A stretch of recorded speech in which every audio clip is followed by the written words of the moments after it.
Esse é o carro da mina que eu quero pegar, vamos ver? Porra. Então eu acho que eu tenho chance, porque ela tem um mau gosto do caralho. Esse aqui é o carro do pai dela. Vamos ver qual é. Porra, ela é filha de quem? Do Cristiano Ronaldo? Esse aqui é o carro da mãe dela. Vamos ver qual é.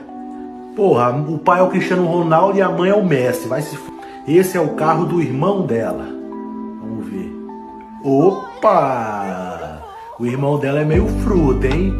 É perigoso eu querer pegar ele e acabar pegando o irmão. Esse é o carro do cara que ela quer pegar. Vamos ver. Já imaginava mesmo, interesseira. Sou prostituta. Esse aqui é o meu carro. Vamos ver agora qual é. Eu acho que tá errado. Esse é o carro que eu tenho que comprar se eu quiser conquistar ela. Vamos ver. Calma, esse aqui é o carro do cara que ela gosta. Que filha da puta. Só pra confirmar mesmo, esse aqui é o meu carro. Eu dirijo um ervilha.